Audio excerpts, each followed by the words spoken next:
While I was checking my bank account to start planning my own wedding, I discovered that my parents had stolen the $50,000 inheritance my grandmother had specifically left for my wedding fund, and transferred every penny to pay for my twin sister Emily's lavish celebration 6 months earlier, leaving me with $0 and a bank statement showing the exact date they'd chosen Emily's happiness over my future, while treating the theft like normal family resource allocation since I was born, 12 minutes after the golden child, and had apparently been designated as Emily's backup plan and emergency funding source for my entire 28-year existence. Not a family loan or temporary arrangement.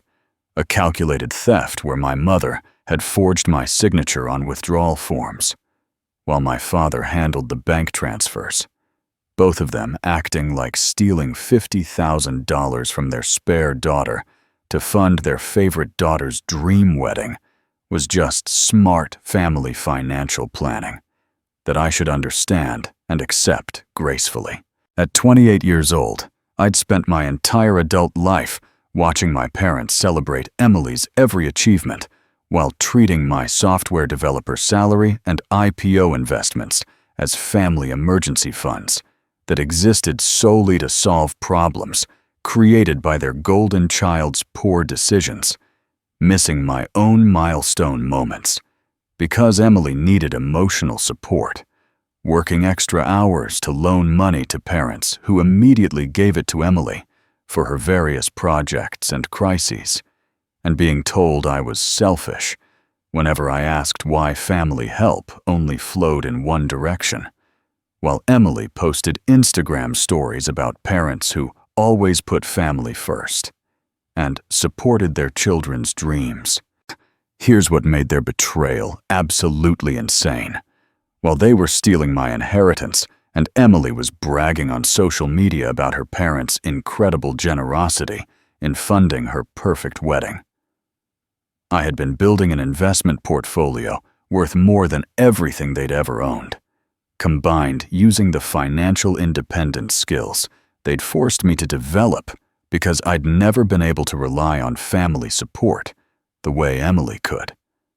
What these delusional thieves didn't know when Emily's marriage started crumbling 18 months later, and they came begging for help with their own financial crisis, was that their reliable backup daughter had documented every theft, saved every bank record, and was about to expose their golden child system to our entire extended family through screenshots that would destroy their reputation permanently. By the time I finished posting the bank records showing exactly how they'd stolen my inheritance in our family group chat, reading them grandmother's will that proved the money belonged to me, and explaining that their fallback option was permanently closed for business, they discovered that spare daughters grow up to control their own resources, and being Emily's shadow for 28 years had taught me that DNA doesn't automatically earn forgiveness.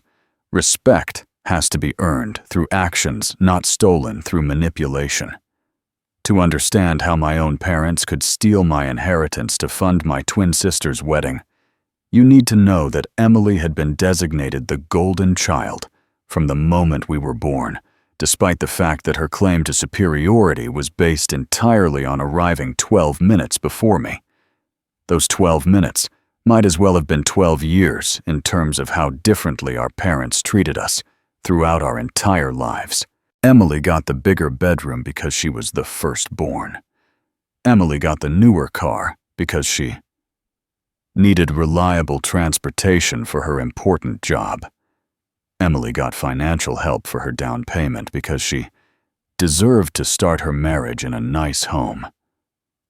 Every advantage, every opportunity, every dollar that required a choice between supporting one of us went to Emily, because those 12 minutes had apparently established a permanent hierarchy in our family. Meanwhile, my achievements in software development were treated like happy accidents, rather than the result of hard work and talent. When I landed my first major contract, my parents' reaction was relief that I wouldn't need their financial help, rather than pride in what I'd accomplished.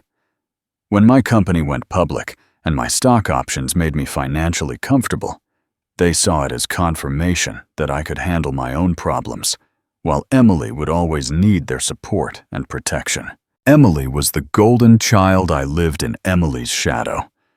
The only person in our family who treated Emily and me equally was our grandmother, who seemed genuinely baffled by our parents' obvious favoritism, and went out of her way to ensure that both of her granddaughters felt valued and loved. While our parents were investing all their emotional energy in Emily's happiness, Grandma was asking about my career, celebrating my successes, and making sure I knew that someone in the family saw me as more than just Emily's spare part. When Grandma revised her will during her final year, she was deliberate and specific about leaving equal amounts to both granddaughters for their wedding celebrations. She'd watched our parents' favoritism for decades and wanted to ensure that at least her final gift would reflect equal love, rather than the lopsided family dynamics that had defined our upbringing. The wedding fund she left was substantial, $25,000 for each of us, with specific instructions that the money was to be held in trust until we were ready to plan our weddings. Grandma had seen how our parents managed family resources and had deliberately structured her gift to prevent exactly the kind of favoritism that had shaped our childhood. Grandma left wedding money for both of us equally. What our grandmother couldn't have predicted was how quickly my role would evolve from Emily's shadow to the family's designated problem solver whenever the golden child system hit a snag. Anytime Emily faced a challenge, a career setback, a relationship problem, a financial crisis, the family's response was automatic. Call me to fix it. When Emily's first apartment had a security deposit she couldn't afford, I was expected to loan her the money. When Emily's car needed major repairs, I was asked to help with the cost.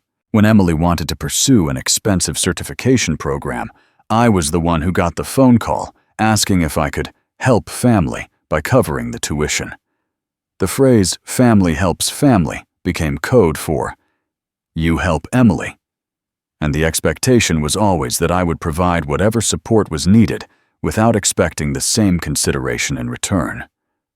Emily's problems became family emergencies that required my immediate attention and financial assistance. My problems were personal challenges that I was expected to handle independently because I was so capable and successful. Family helps family, but only when Emily needed saving. Emily's engagement announcement came with the kind of elaborate celebration planning that I'd learned to expect from someone who'd never had to consider budget constraints, because someone else would always handle the financial details. She'd chosen a venue that cost $15,000 just for the ceremony space, a designer dress that required 3 fittings and cost more than most people's cars, and a reception menu that featured imported ingredients and specialty cocktails that would feed a small village. When I asked how she and her fiancé planned to pay for a wedding that was clearly going to cost more than their combined annual salaries, Emily's response was the casual confidence of someone who'd never doubted that family resources would materialize when she needed them. "Oh, Mom and Dad are helping with most of it, and I think we're using some of Grandma's money too. It's going to be perfect." The way she said "Grandma's money," like it was a shared family fund rather than specific inheritance, designated equally for both of us, should have been my first warning that Emily's definition of family resources included money that didn't belong to her. But I was focused on my own career advancement and assumed that our parents would handle the financial logistics fairly the way Grandma had intended when she'd structured her will. Emily's dream wedding was going to cost everything we had. 3 months after Emily's wedding, I was finally ready to start planning my own celebration and contacted the bank to access the wedding fund that Grandma had left for me. The conversation with the customer service representative started normally enough, account verification, identity, confirmation, balance, inquiry. But then came the pause that lasted too long, followed by words that didn't make sense. I'm sorry, but this account shows a zero balance as of 6 months ago. There was a withdrawal for the full amount of $25,000 authorized by your parents as trustees of the inheritance fund. I asked them to repeat the information while I pulled up my own records, trying to understand how an account that had contained my wedding money for 3 years could suddenly be empty. The bank representative walked me through the transaction history, a single withdrawal processed the week before Emily's wedding, with all required signatures, and documentation that showed my parents had transferred my entire inheritance to cover wedding expenses. The timing was perfect. The paperwork was legitimate, and my wedding fund was gone. My wedding fund was gone, spent on Emily's celebration. The family meeting I requested to discuss my missing inheritance took place in my parents' living room, where I'd grown up watching them prioritize Emily's needs over mine for 28 years. This time, however, I came prepared with bank statements, Grandma's will, and a very specific question about where my $25,000 had gone and why I hadn't been consulted before it was spent on someone else's wedding. My mother's response was immediate and defensive, delivered with the tone of someone who'd already decided that my concerns were unreasonable before I'd even finished explaining them. Emily needed a beautiful wedding to start her marriage properly, she said, as if stealing my inheritance was an act of family love rather than theft. You're doing well financially, and Emily's husband wasn't in a position to pay for everything. It made sense to help where the money was most needed. My father nodded along with his usual supportive agreement whenever Emily's happiness required family resources. It was a temporary reallocation, he explained, with the confidence of someone who'd convinced himself that changing the language changed the reality. When you're ready to get married, we'll figure out how to help you too. Family helps family, and right now, Emily needed help more than you did. The circular logic was breathtaking in its audacity. They'd stolen my money because Emily needed it more than I did, and I should be grateful that they'd made this decision without bothering to ask me whether I agreed with their assessment of who deserved Grandma's gift. They said Emily needed it more than I did. Emily's response when I confronted her directly was even more infuriating than our parents' financial justifications. She acted like my anger was an overreaction to a normal family arrangement, dismissing my concerns with the casual entitlement of someone who'd never questioned her access to resources that weren't technically hers. It's not like you couldn't afford your own wedding, she said, with a shrug that made it clear she'd given exactly zero thought to whether taking my inheritance was appropriate. Your tech job pays well, and you've got all those investments. Besides, Marcus and I needed help getting started, and Mom and Dad thought it made more sense to use the money where it would have the biggest impact. The fact that the money had been specifically left to both of us equally was apparently irrelevant to Emily's calculation. In her mind, family resources existed to be redistributed based on immediate need rather than legal ownership. And since I was doing fine financially, my inheritance was available for her use whenever she needed it.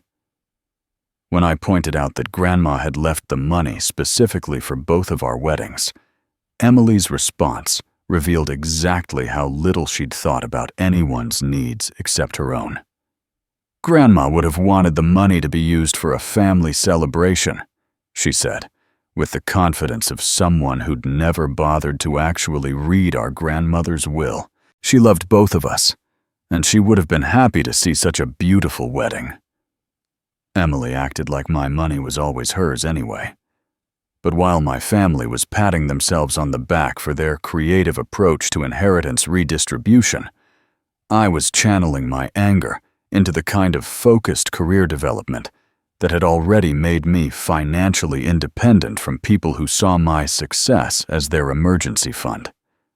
The tech company I'd joined 3 years earlier had gone public, and my stock options had vested at exactly the right time to create wealth that my parents couldn't access, and Emily couldn't claim. Every promotion I earned, every successful project I completed, and every dollar I invested was building a financial foundation that existed completely outside my family's influence or control. They could steal my inheritance, but they couldn't touch the empire I was building through my own efforts and intelligence. The IPO success had given me enough money to buy my own home fund, my own wedding, and build an investment portfolio that generated more annual income than my parents had ever made in their best years. Emily might have gotten my grandmother's money, but I was creating wealth that would dwarf anything they could steal from me. I built wealth they couldn't steal or control. 18 months after Emily's dream wedding, the fairy tale marriage that had justified stealing my inheritance was showing cracks that even our parents' selective vision couldn't ignore.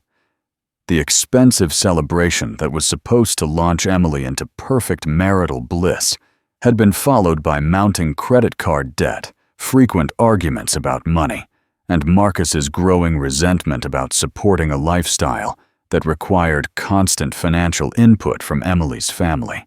The wedding might have been beautiful, but the marriage was struggling under the weight of financial realities that Emily had never learned to handle. Marcus had assumed that marrying into a family meant joining a stable financial unit, not becoming responsible for supporting someone whose parents had trained her to expect unlimited resources without questioning where those resources came from. When Emily started calling me with vague requests for temporary loans to cover unexpected expenses and relationship counseling sessions, I realized that the perfect life she'd built with my inheritance money was requiring ongoing maintenance that she couldn't afford. The golden child, who'd always had family resources to solve her problems, was discovering that marriage meant being responsible for problems that her parents couldn't fix with other people's money. Emily's perfect life was cracking under pressure, while Emily's marriage was struggling with the financial pressures that unlimited family support had never prepared her to handle. My parents were facing their own crisis as the reality of their retirement planning became impossible to ignore. They'd spent decades diverting family resources toward Emily's immediate needs rather than building the kind of financial security that would support them through their golden years. The money they'd used for Emily's wedding had come not just from my inheritance, but from their own retirement savings that they'd raided to cover the difference between what Grandma had left and what Emily's celebration had actually cost. The lavish reception designer dress and imported menu had required an additional $15,000 that they'd taken from their 401k accounts, with the assumption that they'd have time to rebuild their savings before retirement. But approaching 70 with depleted retirement accounts and mounting healthcare costs, my parents were discovering that funding Emily's happiness had left them financially vulnerable in their own old age. The daughter they'd invested everything in was too busy managing her own marital crisis to provide the kind of support they'd given her throughout her life. They'd spent everything on Emily's happiness. The phone call that marked the end of our family's traditional dynamics came on a Tuesday evening, with my mother's voice carrying the kind of strained politeness that meant she was about to ask for something she didn't want to request. After 3 years of minimal contact following my discovery of the inheritance theft, she was calling to suggest that maybe it was time for our family to reconnect and support each other during challenging times. The conversation was filled with careful euphemisms and indirect references to financial pressures that were making life difficult for everyone in the family. Emily was having marriage problems that might require family assistance. Dad's medical bills were higher than expected. Maybe it was time for family members who were doing well financially to step up and help relatives who were struggling. The request was clear. Even though it was never stated directly, they needed money from their fallback option.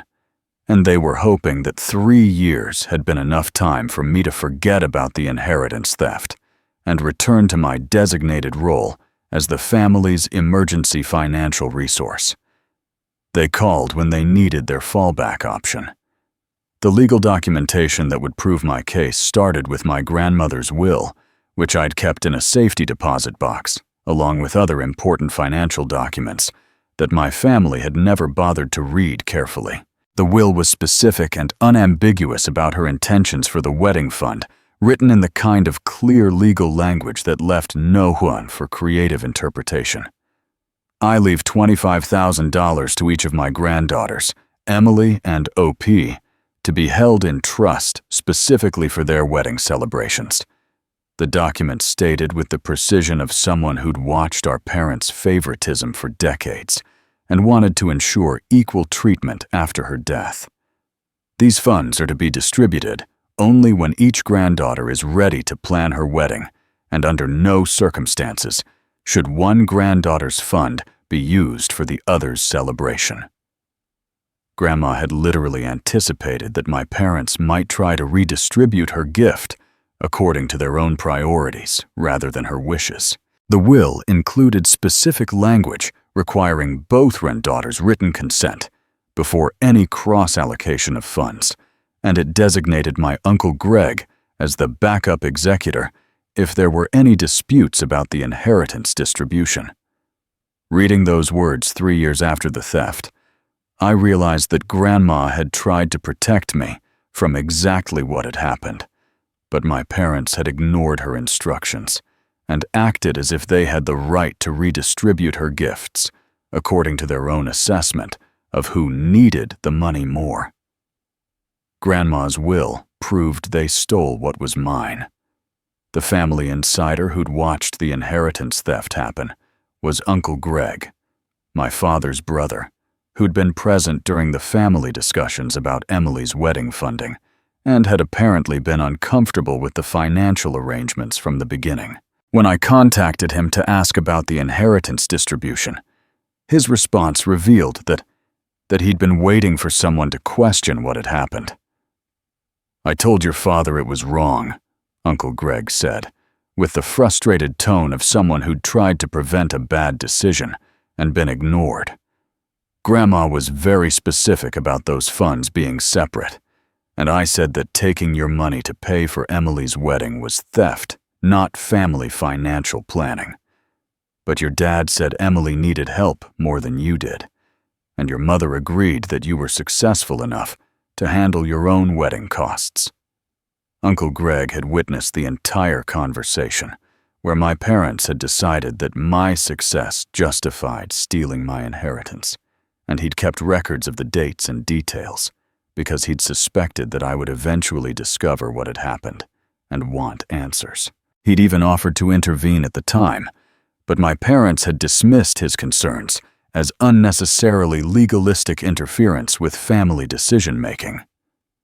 According to Greg's account, Emily had been present during these discussions and had actively participated in the decision-making process, suggesting that using both funds for her wedding made sense, since she was getting married first, and I might not need the money for years. Uncle Greg saw them steal my inheritance. The bank records that documented the theft were more damning than I'd expected, showing not just the withdrawal of my funds, but a detailed trail of how that money had been spent on specific wedding expenses. The $25,000 from my account had gone directly to the wedding venue, the catering company, and the florist, while Emily and Marcus had contributed nothing to their own celebration. But the most revealing detail in the bank statements was the additional $15,000 that my parents had transferred from their own retirement accounts to cover the remaining wedding costs. The total celebration had cost $40,000, my entire inheritance, plus a significant portion of their retirement savings that they couldn't afford to lose. The financial records showed a family so committed to funding Emily's perfect wedding that they'd not only stolen my inheritance, but had financially crippled their own retirement to ensure that their golden child got everything she wanted. The bank timestamps proved that all these transfers had happened within a 2-week period, suggesting a coordinated financial plan rather than an emergency decision. Bank records showed exactly where my money went. The communication trail that would complete my evidence file included every text message, email, and voicemail from the past 3 years where my family had attempted to contact me for financial help, along with my documented responses, declining to provide the assistance they were requesting. The pattern was clear and consistent. They contacted me only when they needed money, and they became increasingly desperate as their own financial situation deteriorated. Emily's texts were particularly revealing in their assumption that I would eventually return to my role as the family's emergency resource. "I know you're still upset about the wedding fund situation," read one message from 6 months earlier, "but family is family, and I really need help with Marcus and my marriage counseling costs. Can we please talk about a temporary loan?" My responses had been polite, but firm, consistently declining to provide financial assistance to people who'd stolen from me and shown no accountability for their actions. Each exchange was documented with timestamps and screenshots that showed a clear pattern of requests for help, followed by my refusal to enable their continued financial irresponsibility. I documented every time they asked for rescue money. The strategy I developed for addressing my family's theft and their recent desperate outreach was designed to end my role as their emergency financial resource permanently, while ensuring that the truth about their favoritism and theft became part of the family record. This wasn't about revenge.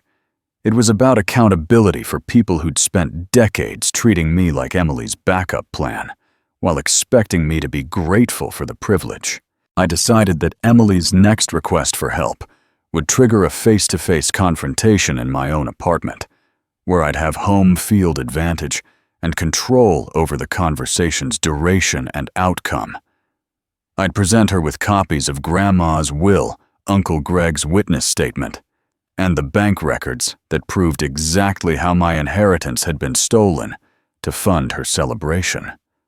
The confrontation would force Emily to acknowledge what had been done, rather than continuing to act like my anger was an overreaction to normal family financial planning. She'd have to sit in my living room surrounded by evidence of her participation in theft and explain why she thought she was entitled to inheritance that had been specifically designated for both of us equally. I planned to end being their emergency fund forever. But the apartment confrontation was only the first phase of my accountability plan. The real justice would come through exposing the truth to our entire extended family, who'd been told various versions of why I'd become distant and difficult to reach over the past 3 years. I'd prepared a comprehensive message for our family group chat that included photos of Grandma's will, screenshots of the bank transfers, Uncle Greg's statement about witnessing the theft, and the communication trail, showing 3 years of my family's attempts to use me as their financial backup plan. Extended family members, who'd wondered why I'd stopped attending gatherings and responding to invitations, would finally understand that my absence had been the result of theft and systematic favoritism, not the family drama that my parents had probably described. The group chat message would include a clear explanation of the inheritance theft documentation of my parents' and Emily's roles in the decision, and my announcement that I would no longer be available to solve financial problems created by people who'd stolen from me to fund their golden child's happiness. Extended family would finally know the truth. The choice to expose my family's financial theft and systematic favoritism would permanently destroy any possibility of returning to our previous relationships. And I'd accepted that this confrontation would likely result in complete estrangement from my parents and Emily. But 3 years of reflection had taught me that relationships based on my utility as an emergency resource weren't worth preserving anyway. There was also the risk that some extended family members might decide that public exposure of family finances was inappropriate, regardless of the theft and favoritism that had occurred. Some relatives might choose to stay neutral rather than taking sides in what they'd view as a private family dispute, and I might lose connections with people who genuinely cared about me, but preferred family peace to family justice. But the alternative was continuing to serve as my family's backup plan, while they faced no consequences for stealing my inheritance and treating me like Emily's spare parts for 28 years. The risk of losing relationships with people who'd never valued me equally was less frightening than the certainty of being exploited indefinitely by people who saw me as a resource rather than a daughter. I chose self-respect over being their backup plan. The confrontation I'd been planning came to me when Emily showed up at my apartment on a Thursday evening unannounced and visibly distressed, carrying the kind of desperate energy that meant she'd exhausted all other options before coming to her backup plan for help. She looked around my living room with the same entitled assumption she'd always had about my resources. But this time her confidence was undermined by obvious financial stress and marital problems that family money couldn't solve. "I know we haven't talked much lately," she began with the careful tone of someone who knew she was asking for something she didn't deserve. "But I'm really struggling right now, and I need help from someone who understands family loyalty. Marcus and I are having serious problems, and I can't afford the marriage counseling and legal fees on my own." The irony of Emily appealing to family loyalty while asking for money from the sister whose inheritance she'd stolen was apparently lost on her. She sat on my couch explaining her financial crisis with the same casual expectation of support that had defined our relationship for 28 years, never acknowledging that her current problems might be connected to the financial theft that had funded her wedding celebration. When she mentioned needing $15,000 to save her marriage, I realized that the golden child who'd gotten my inheritance for her dream wedding was now asking me to pay for fixing the marriage that money had failed to protect. Emily came to my apartment begging for rescue money. What happened next was the most satisfying conversation of my adult life.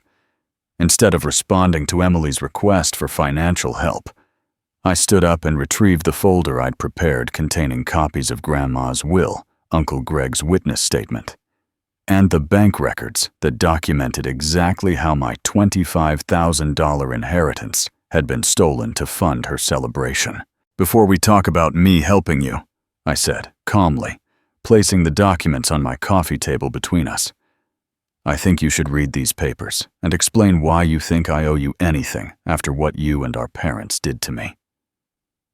Emily's face changed as she recognized Grandma's will and began reading the specific language about equal inheritance and the prohibition against using one granddaughter's fund for the other's celebration. When she reached the bank statements showing the exact transfers from my account to her wedding vendors, her confident demeanor crumbled into the kind of defensive panic that comes from being confronted with documented evidence of wrongdoing. "That was different," she said weakly, her voice lacking the casual dismissiveness she'd used 3 years earlier. "We needed help, and you were doing fine financially. Mom and Dad thought it made sense to use the money where it was most needed, but the documents in front of her made it impossible to maintain the fiction that stealing my inheritance had been anything other than theft." Uncle Greg's statement confirmed that she'd actively participated in the decision to take my money, and the bank records showed that she'd known exactly where the funding for her dream wedding had come from. I showed Emily exactly how they'd stolen my inheritance. While Emily was processing the reality that her sister had documented evidence of her participation in financial theft, I pulled out my phone and opened our extended family's group chat, where cousins, aunts, uncles, and family friends shared updates about birthdays, holidays, and important family news. The message I'd prepared was comprehensive and devastating in its clarity. I included photos of the relevant sections of Grandma's will screenshots of the bank transfers that had moved my inheritance to Emily's wedding vendors. Uncle Greg's witness statement about the family discussions that had authorized the theft, and a timeline showing 3 years of my family's attempts to use me as their emergency financial resource. I wanted everyone to understand why I've been absent from family gatherings for the past 3 years, I wrote in the accompanying text. My parents and Emily stole my inheritance to fund her wedding, and they've spent the time since then expecting me to continue serving as their backup financial plan whenever their golden child system hits problems. The response was immediate. Within minutes, my phone was buzzing with private messages from relatives who'd been completely unaware of what had happened and were shocked to learn about the inheritance theft and systematic favoritism that had driven me away from family events. Aunt Carol's message was particularly validating. I always wondered why you stopped coming to gatherings, but your parents made it sound like you were just busy with work. This is horrible, and I'm so sorry we didn't know what was really happening. I posted the proof in our family group chat. The final moment of this confrontation belonged to me, and I used it to establish boundaries that would protect me from ever being used as my family's emergency solution again. With Emily sitting on my couch, surrounded by evidence of her theft, and our entire extended family reading about decades of favoritism and financial exploitation, I delivered the declaration I'd been preparing for 3 years. I'm done being Emily's shadow, I said with the calm authority of someone who'd finally found her voice after 28 years of being silenced. I'm done being the family's fallback option when the golden child system breaks down. I'm done pretending that DNA creates obligations for people who've proven they see me as a resource rather than a sister. I continued with words that felt like reclaiming my entire identity. Emily got my inheritance, my parents' unconditional support, and 28 years of preferential treatment. What she doesn't get is access to my bank account, my emotional labor, or my forgiveness for stealing from me and expecting me to be grateful for the privilege of being robbed by my own family. The extended family members who were reading this conversation in real time were witnessing the end of a family dynamic that had been built on exploitation disguised as love, and their support messages were already validating the choice I was making to prioritize my own well-being over maintaining relationships with people who'd never valued me equally. By the time Emily left my apartment in tears, and my parents started calling with desperate voicemails about family misunderstandings, it was clear to everyone involved that the spare twin had finally stopped being available for duty as her family's emergency repair service. I told them I was done being Emily's shadow. The weeks following my public exposure of the inheritance theft brought a level of family support that I'd never experienced during 28 years of living in Emily's shadow. Extended family members who'd been told various versions of why I'd become distant and difficult to reach were finally understanding the real reason for my absence from family gatherings, and their responses were overwhelmingly supportive of my decision to cut contact with people who'd stolen from me. Uncle Greg's message was particularly validating. I should have spoken up more forcefully when I saw what your parents were planning.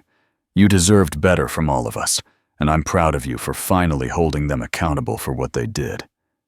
Cousin Sarah's response included an apology that brought tears to my eyes. I always thought you were just too busy with work to join family events.